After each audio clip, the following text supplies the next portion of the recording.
Hello, welcome to Cerulean Arts Gallery. Tonight we're speaking with Anne Marble in conjunction with her Cerulean Collective Exhibition, which is on view through December 3rd. Hello, Anne.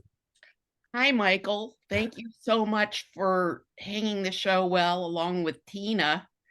You guys make a great team. Well, you're very welcome. So let me spotlight Tina's video Okay. and tell us about the show. Okay. Well, this is helpful because it helps me kind of put my head together about what in fact I'm doing. Um, and in fact, this whole show is a collection of investigations and experiments over the last 16 months using paper pulp and seeing what it could do. There's a tremendous variety of in that. If there is a theme to the show, it is about exploration. And to me, uh, one line of inquiry begets another and another and another. I mean, I kind of go little crazy because when I'm doing a piece, I have ideas for 10 more, maybe more. And they all have children as well. So it gets very populated in my head in terms of pop projects. But most of what you see here, all of what you see here is from paper pulp. And I just want to clarify that it's not paper, sheets of paper. Sheets of paper are dried pulp. This is this is now dried pulp, but I manipulated the wet pulp to do certain things on armatures. In this case, what you're looking at is the armature is string. Um, and it's a quite large piece, 36 by 36. And there's two layers of this kind of cross hatching. And I used a kind of pulp called flax. And one of the interesting things about using paper pulp is that there's a myriad of types of pulp.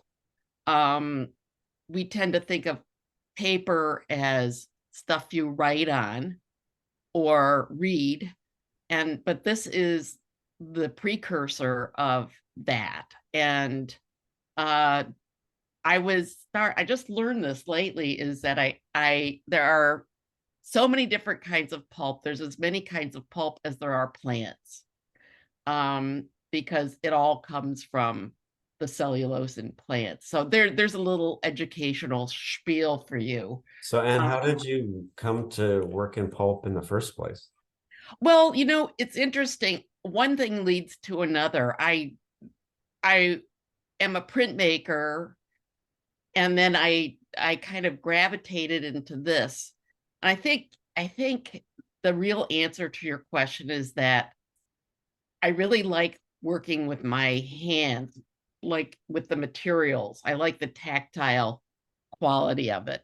And I just stumbled on this, and it took off because the kinetic part for me was really, really exciting. This is a piece I did when I was working in the woods. And as you can see, I incorporated some sticks from the woods in there. This is a flat, more or less flat piece with embedded sticks. And I call it Jacob's ladder because I think what you see when you zoom out are these forms that look like a ladder. Um, and the brownish part is rust from steel wool. So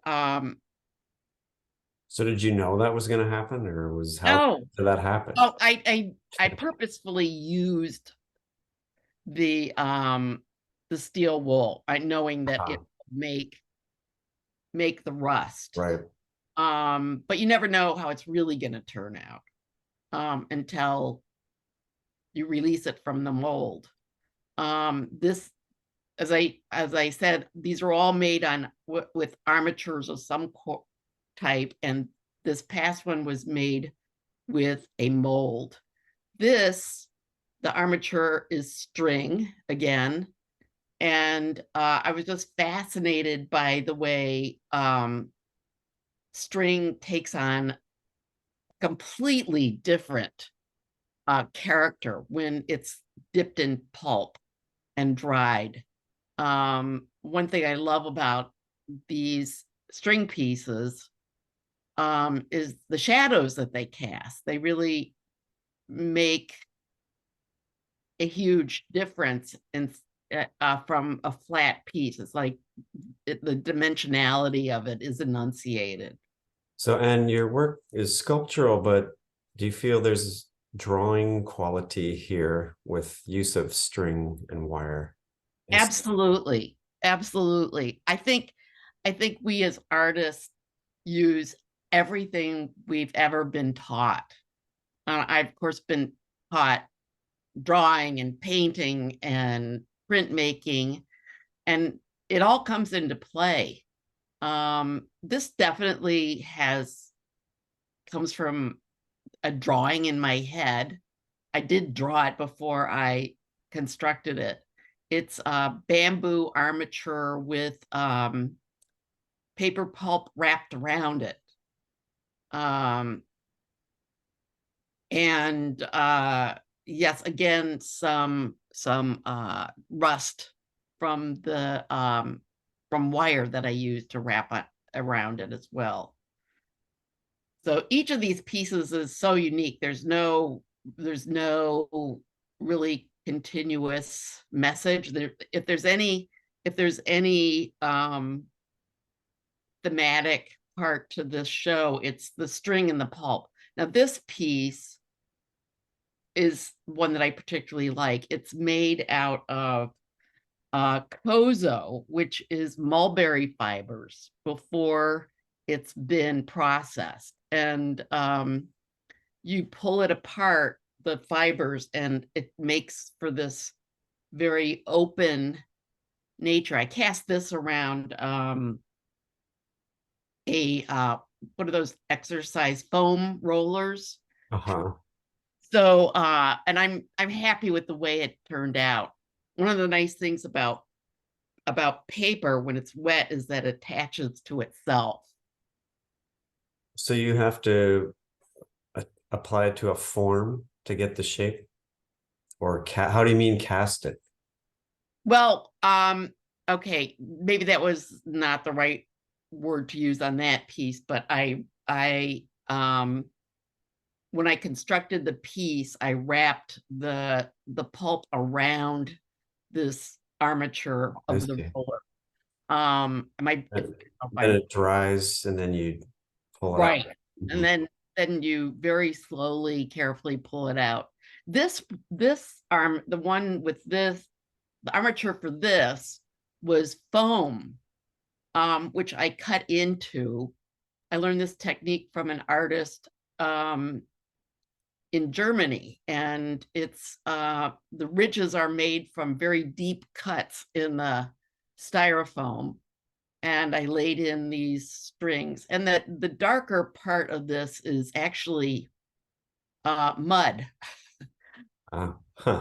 I was working on this on the farm, and it was raining, and I thought, oh well, let's use what we have in front of us.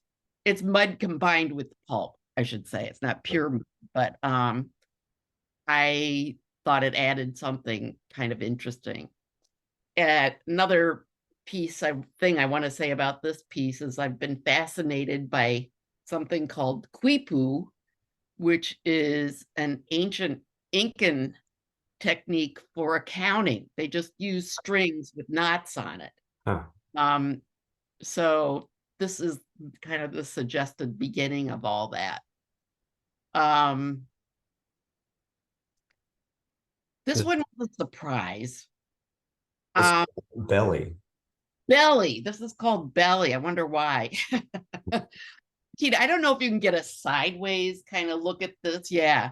Um, but it has a punch. Um, or a pregnant belly, whatever you want to say it is. This is knit twine, which was dipped in paper pulp. And I didn't realize it was going to sag the way it did.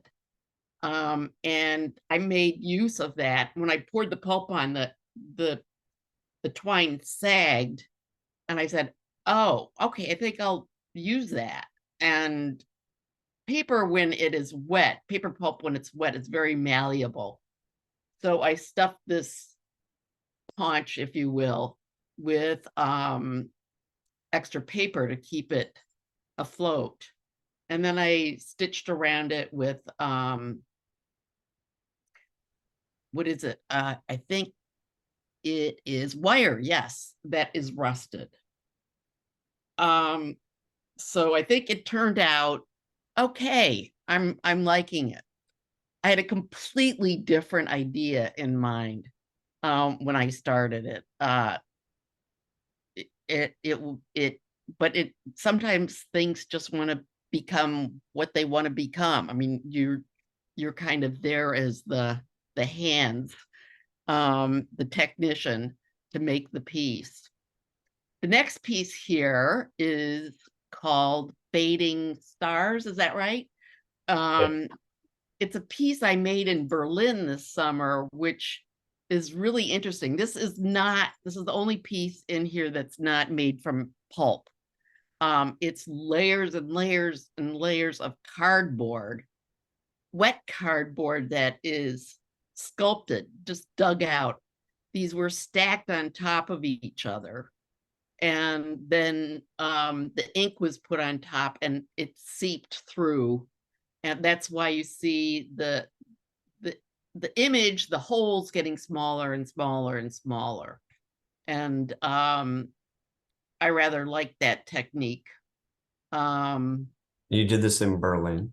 I did this in Berlin. I was lucky to be able to take a workshop with an Israeli artist, Guy Lugashi, this summer. And he was wonderful in terms of teaching all kinds of techniques, this being one of them. And he also taught the cutting into the foam, which I'll show you more of later. But oh, actually, if you could cut away for a second, I want to show just what this. Let me spotlight you here. Okay, this is the cut foam. You can see it's fairly thin, but I've cut very deep ridges in it. And then I poured very thin pulp in it and let it dry. And the result is the next piece that Tina will show you on the wall. It's the brownish piece. It's called Cell. Cell, right. And this is very fragile, which is hard to know because you can't touch it. I mean, I put glass on it so that people wouldn't, including me, wouldn't be tempted. But then the colors are from watercolor and a little bit of soft pastel after it dried, after I released it from the foam mold. So what role does color play for you? Because some are more colorful than others. Some are almost just monochromatic. Exactly. And they vary from these very earthy colors that we're looking at right now to very vibrant colors, the blue and the yellow and the white. It depends on the piece. Does it come as you're making it, or do you have a Yes. idea? Mhm. As I get to a certain point and I say, this is what I want to do. Also, it's what I have. I happen to have some pigmented pulp of those colors. So I didn't happen to have it. I made it. And I thought that was something that would be good, particularly on these string pieces. Here's another piece made out of Kozo, which is the mulberry fibers just pulled apart. They come in these long strips, and you just very, very gently pull it apart and make a lot of mistakes in the process. But it results in this kind of airiness, which I find fascinating. So where do you source like mulberry and things like that? Like, Oh, there are several great suppliers. Carriage House in New York has a lot of these fibers. And sometimes I manipulate the pulp or the fibers after I get it to be a different consistency, or I'll just use it kind of right out of the pail. They send you a pail of various fibers if that you ask for. This is another string piece, as you can see. called And Wild Thing. Wild Thing, Yeah. yes. I mean, I wonder why it's called that. Yeah, it seems appropriate. Um, yeah, I had fun with this. I had no idea I was gonna leave those long tentacles there. I thought I would cut them off like I had the other pieces, but it just struck me that this piece was calling out for more movement. And again, the shadows are very enticing and really add another dimension.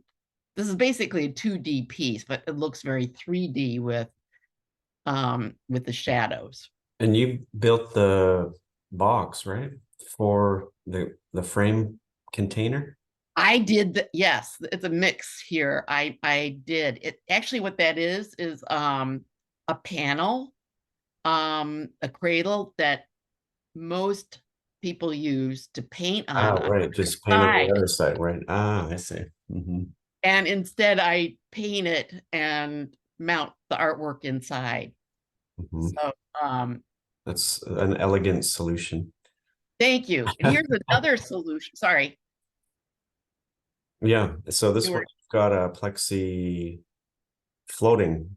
It's like, Yeah, it was an experiment in framing. That's the other thing with these pieces. There's no one and done way to frame these. I mean, it depends on the piece. As a printmaker, it was great because I would make prints the same size and take them to the framer, and that's it. Pick the frame size and color. mhm, And but with these, you have to reinvent the framing all by itself, right. because framing is really a big part of the artwork, as you can see. So Mhm. this was an experiment to see how the plexi would work, and it's floating, as you can see. Right. And then the shadows again Right, play an important part of the piece there, exactly. Now, just going back to that other one, Tina, for a second. which Yeah, this it's called Autumn. There's 4 pieces here, and the what I've done with a lot of these is to stack the pieces so that if you want to keep going on, teed into the next one, the red one, which is I can't remember the name of it, but it's fireworks. fireworks. This is string dipped in pulp, and then there's several layers of the string and pulp put together. So there's shadows on top of shadows. And the effect is what you see here. Mhm. It's always a big surprise what you're going to get. And particularly using this kind of pulp that's high shrinkage, you never know what is going to open up. As it shrinks, it changes its look. Holes appear, sometimes large, sometimes small, sometimes not at all. And it depends on just what's pulling on what. It's a very dynamic process. You would never know. It's much different than painting or drawing because everything depends on your action. Here, the materials themselves will do things that you not expect. Exactly. I mean, you have an idea, but you never know. One pink and rose piece is stacked 6 pieces altogether. And you can kind of look inside of it, and there are more and more shadows. I think it's more effective on the next piece. It becomes very dense. Becomes very dense. And I mean, you kind of get lost. It's like a maze in there. And this one, I think, is 4 pieces of 4 layers of pulp and string. And again, you don't know what it's going to look like when you stack them. I mean, it's all just a rough idea. And I've made work that I just didn't like the way it looked. I'm sure you probably never had this happen to you, Michael, but I just kind of put it aside and think that maybe it'll get better by itself. Right. Well, something to be said for letting it cool off. Exactly. I experienced the same thing. Oh, I think all artists, if they're honest, would say the same. Well, So you hit the wall and then you just, all right, let me yeah, give it a rest. yes, exactly. So there's the show. And if you have any other questions, Michael, I'm happy to answer them. I think you covered it really well. Thanks so much, Anne. Thank you. It was fun, and I really enjoyed the way you put the show together. It made my work look extra good. It's all dressed up and clean walls, which never happens in a studio. Oh, it's a different experience for art. It is. See their work, Yeah. on display. So, well, the show's up through December 3rd. We hope people can come down and check it out. And thanks again and have a great night. Thank you.